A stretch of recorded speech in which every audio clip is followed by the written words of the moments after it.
చాలా సంతోషంగా ఉంది. ఇక్కడ పొద్దున్న నుంచి తిరుగుతుంటే మన శామలపేట మండలంలో ఈరోజు ప్రోగ్రామ్స్ అయ్యి ముఖ్యంగా మనం ఇప్పుడు ఒకటే చెప్తున్నా, మనం ఇప్పుడు ఎంపీ సీట్ గెలిపించుకోవాల్సిన అవసరం ఉంది.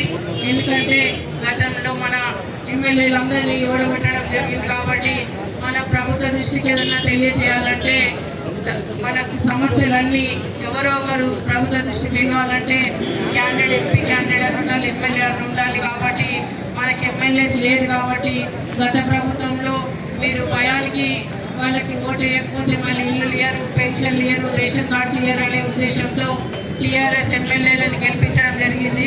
కాబట్టి మీరు ఇప్పుడు ఎంపీగా నన్ను గెలిపిస్తే ప్రభుత్వ దృష్టికి మీ సమస్యలన్నీ జవహర్ నగర్ సమస్యలు చాలా ఉన్నాయి. ఇక్కడ చాలా అంటే చాలా అప్పుడు గతంలో డంపింగ్ యార్డ్ సమస్యలు చాలా ఉన్నాయి. ఇక్కడ బోర్ వేసినా కూడా మురికి నీళ్ళు వస్తున్నాయనే సమస్యలు ఉన్నాయి. ఇంకా ఎక్కడ చూసినా మురికి నీళ్ళు ఇంటికి దగ్గర వేసినా, పొలాలు కాడ వేసినా, ఏడేసినా బోర్ వేస్తే మురికి నీళ్ళు వస్తున్నాయని చాలా 18 సంవత్సరాల కింద నాకు 2006లోనే కంప్లైంట్ చేయడం జరిగింది. కాబట్టి ఈ డంపింగ్ యార్డ్ సమస్యను గౌరవ ముఖ్యమంత్రి రేవంత్ రెడ్డి గారు కొంచెం తీసేయాలనే ఉద్దేశంతో కొంత వేరే ఏరియాకి పంపించడం జరిగింది. గత ప్రభుత్వాలు ఎవరు చేయలేరు.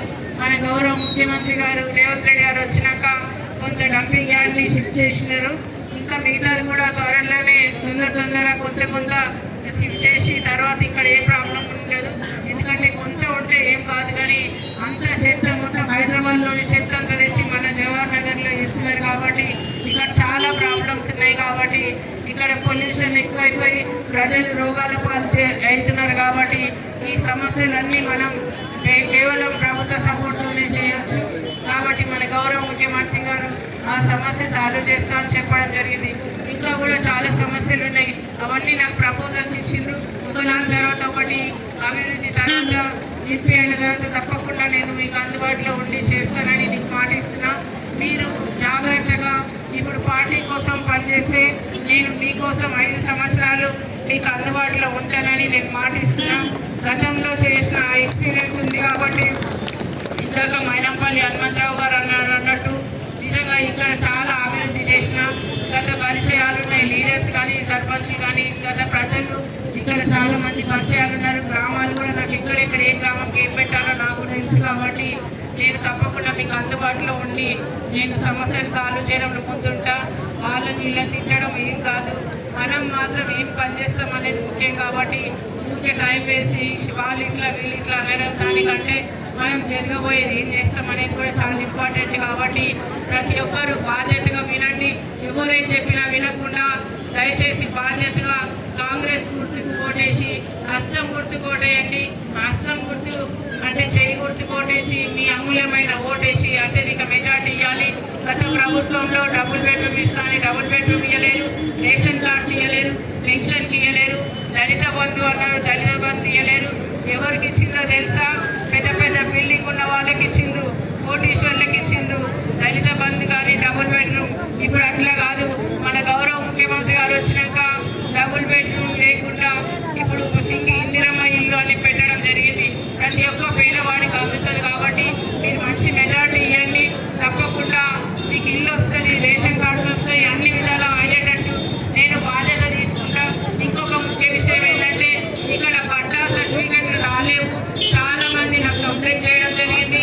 అవన్నీ ప్రభుత్వ దృష్టికి తీసుకెళ్ళి మీ సమస్యలు సాల్వ్ చేస్తానని మాట ఇస్తున్నా. ఎవరు ఎన్ని చెప్పినా వినదు. దయచేసి మంచి అవకాశం ఇది. మీకు ఇప్పుడు అభివృద్ధి చేసుకునే అవకాశం వచ్చింది. కాబట్టి కార్యకర్తల్ని సీరియస్గా చెప్తున్నాం. మనం మాత్రం పార్టీ కోసం పనిచేసి అందరం పార్టీ బలోపేతానికి కృషి చేస్తామని తెలియజేస్తున్నాం.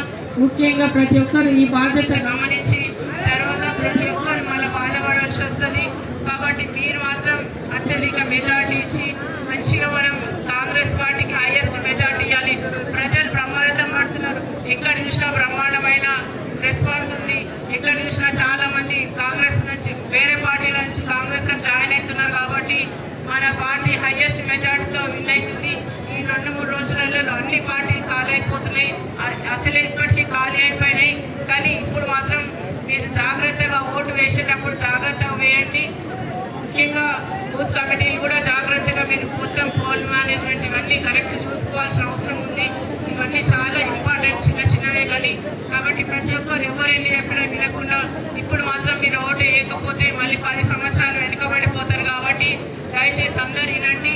ఏ ఉన్నా మేమందరం చూసుకుంటాం. గౌరవ ముఖ్యమంత్రి గారు కూడా నా మీద వదిలేసేయండి, మల్కాజ్గిరి నేను చూసుకుంటా అన్నారు. కాబట్టి తప్పకుండా మీ సమస్యలన్నీ సాల్వ్ అవుతాయని తెలియజేస్తూ ఈ అవకాశం ఇచ్చిన మీకు అందరికీ నమస్కారం.